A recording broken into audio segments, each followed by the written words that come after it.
Assalamualaikum warahmatullahi wabarakatuh. Pada kesempatan kali ini, kami dari kelompok 2 akan mempresentasikan hasil diskusi kami mengenai Mu'tazilah. Kami beranggotakan Ardelia Berlian, Rindiani, Bening Beta Nur Imani, Ainur Rohmah, dan saya sendiri, Aufa Aulia Rizky. Yang pertama, mengenai pengertian Mu'tazilah.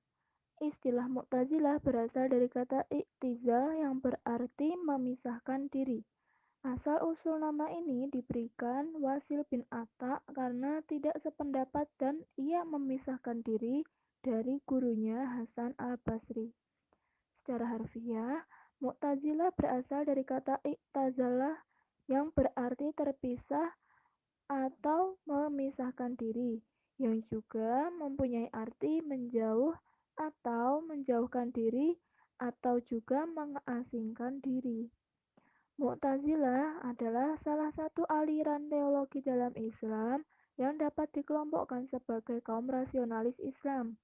Sedangkan arti dari teologi itu sendiri adalah ilmu pengetahuan yang berkaitan dengan Tuhan. Aliran ini muncul di kota Basrah, Irak pada abad ke-2 Hijriah, yaitu pada masa pemerintahan Khalifah Abdul Malik bin Marwan dan Khalifah Hisyam bin Abdul Malik. Pelopor dari aliran Mu'tazilah adalah seorang penduduk Basrah itu sendiri. Penduduk itu ialah mantan murid dari Al-Hasan al-Basri yang bernama Wasil bin Atta al-Makhzumi al-Ghazali. Selanjutnya, sejarah lahirnya Mu'tazilah. Sejarah munculnya Mu'tazilah yaitu di kota Basrah pada tahun 105 sampai 110 Hijriah. Peristiwa yang menimbulkan lahirnya Mu'tazilah yaitu paham teologi oleh golongan Khawarij dan Murji'ah.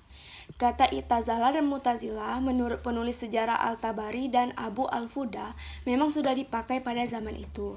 Golongan yang tidak mau turut campur dengan pertikaian politik, mengasingkan diri, dan memusatkan perhatian pada ibadah dan ilmu pengetahuan.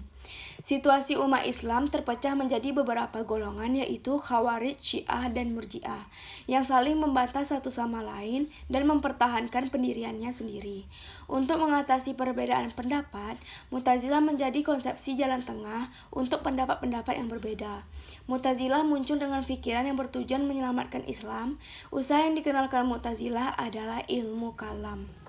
Pada tahun 827 Masehi, Mu'tazilah ditetapkan oleh Al-Ma'mun sebagai mazhab resmi negara. Al-Ma'mun memberikan dukungan kepada Mu'tazilah dan mengangkat para pengawal, bahkan menterinya dari kalangan mereka seperti Ahmad bin Abi Daud Al-Mu'tazili, serta menyelenggarakan berbagai forum diskusi Mu'tazilah dengan fuqaha dan ahli hadis hingga tahun 218 Hijriah. Kemudian kebijakan ini diteruskan oleh penggantinya yakni Al-Mu'tasim dan Al-Watsik. Selanjutnya yaitu pemikiran pada aliran Mu'tazilah. Pada aliran Mu'tazilah ini mereka menganut paham tentang pelaku dosa besar dengan orang yang berbuat dosa besar bukanlah mukmin dan bukan pula kafir, tetapi berada pada posisi di antara keduanya, tidak mukmin dan tidak juga kafir. Aliran Mu'tazilah ini memiliki 5 pokok ajaran yang tertuang dalam usul kamsah yaitu at-tauhid, al-adlu, al-wa'du wal-wa'id, al-manzilah, bain al-manzilatin, dan amar ma'ruf nahi mungkar. Yang pertama yaitu at-tauhid. At-tauhid atau pengesaan Tuhan merupakan intisari ajaran pada kaum Mu'tazilah. Ketauhidan golongan Mu'tazilah diantaranya yaitu yang pertama, Tuhan tidak bersifat qadim. Kalau sifat Tuhan qadim berarti Allah berbilang-bilang. Sebab ada 2 zat yang qadim yaitu Allah dan sifatnya. Sedangkan Allah Maha Esa terdapat pada Quran surat Asy-Syura ayat 42 juz 9. Selanjutnya yaitu Allah bersifat aliman, qadiran, hayyan, sami'an, basyiron, dan sebagainya adalah dengan zatnya, tetapi ini bukan keluar dari zat Allah yang berdiri sendiri. Artinya, Mu'tazilah menolak konsep Tuhan memiliki sifat-sifat menggambarkan fisik Tuhan. Terdapat pada surat Al-An'am ayat 103. yang artinya dia tidak dapat dicapai dengan penglihatan mata, sedang dia dapat melihat segala penglihatan itu, dan dialah yang maha halus lagi maha mengetahui. Yang ketiga yaitu Tuhan itu bukan benda dan tidak berlaku tempat padanya. Yang kedua yaitu Al-Adlu. Al-Adlu memiliki arti bahwa Tuhan Maha Adil. Manusia memiliki kebebasan dalam berperilaku, karena kebebasan itulah manusia harus siap mempertanggungjawabkan semuanya. Menurut aliran ini, Tuhan menghendaki kebaikan serta tidak menghendaki keburukan. Selanjutnya itu Al-Wa'du wal-Wa'id. Prinsip janji dan ancaman yang dijadikan paham kaum ini yaitu untuk membuktikan keadilan Tuhan sehingga manusia dapat merasakan balasan Tuhan atas segala perbuatannya. Selanjutnya yaitu al-manzilah bain al-manzilatin, tempat di antara dua tempat. Maksudnya yaitu orang mukmin yang melakukan dosa besar selain dosa musyrik, maka orang itu berada di tempat di antara mukmin dan kafir. Ia dikatakan bukan kafir karena masih mempercayai Allah, tapi ia bukanlah mukmin karena imannya tidak lagi sempurna. Selanjutnya yaitu amar ma'ruf nahi mungkar, mengikuti kebaikan dan menghindari keburukan. Maksudnya yaitu ajaran ini menekankan kepada manusia bahwa harus berpihak pada kebaikan dan kebenaran. Sekte-sekte aliran Mu'tazilah beserta pemikirannya. Aliran Mu'tazilah berpusat di dua tempat yaitu Basrah dan Baghdad. Namun, dalam perkembangannya, aliran Mu'tazilah terpecah menjadi lebih dari 20 aliran. Di antaranya ada aliran Huzail, aliran Nazam, aliran Jahiz, aliran Juba'i, dan lain-lain. Meskipun aliran Mu'tazilah terpecah belah, namun tetap berpegang pada 5 pokok ajarannya. Berikut ini adalah tokoh-tokoh Mu'tazilah berdasarkan pusat tempatnya. Yang pertama di Basrah, ada Wasil bin Atha. Ia adalah seorang ahli sejarah, tasawuf dan teologi serta hukum Islam. Berikut ini adalah tokoh-tokoh Mu'tazilah berdasarkan pusat tempatnya.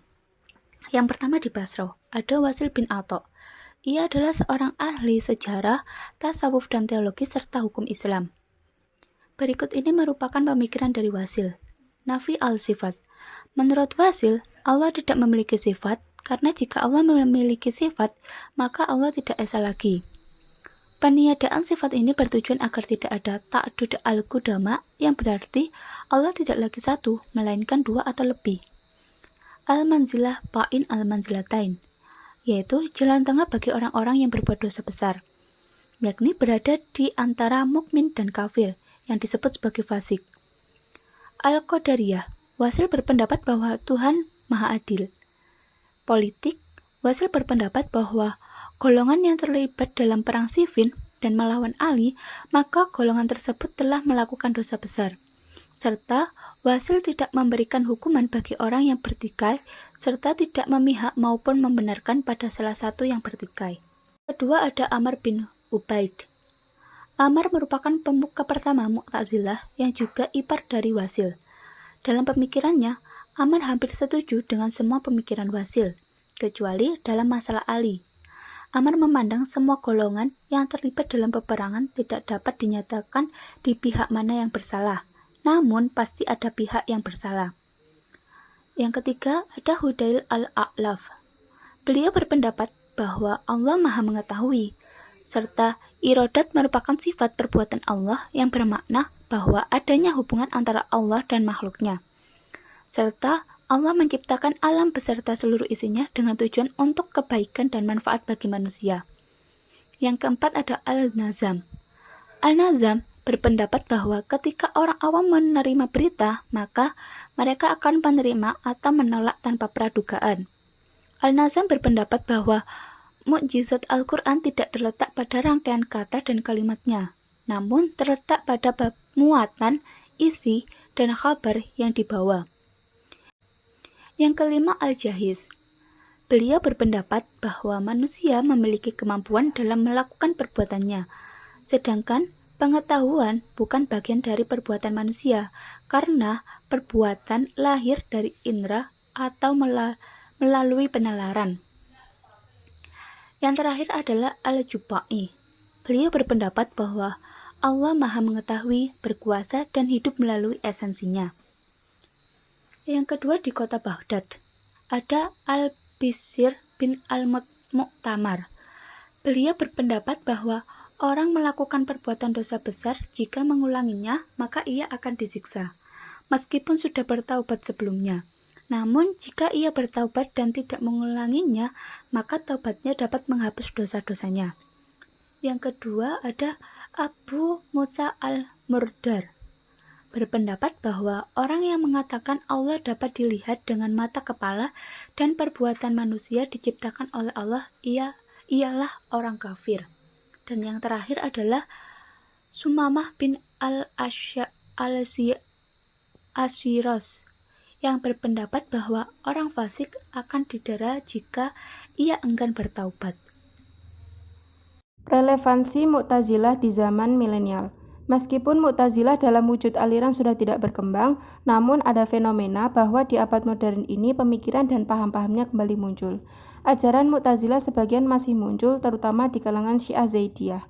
Selain itu, Mu'tazilah masih dipandang sesat oleh sebagian umat Islam, terutama di Indonesia, karena kaum Mu'tazilah dianggap tidak percaya kepada wahyu dan mengakui kebenaran hanya diperoleh melalui rasio. Pemahaman Mu'tazilah yang bercorak rasional mulai timbul kembali di kalangan umat Islam intelektual. Tanpa disadari, mereka telah menganut paham-paham yang sama dengan Mu'tazilah. Dengan menganut paham tersebut, tidak membuat mereka keluar dari Islam. Hal tersebut memberikan kebebasan bagi setiap individu untuk memilih paham dan aliran teologi mana yang sesuai dengan pemikirannya. Sekian presentasi dari kelompok kami, kurang lebihnya mohon maaf. Jika ada yang ingin bertanya, silahkan bertanya di WhatsApp group. Terima kasih. Wassalamualaikum warahmatullahi wabarakatuh.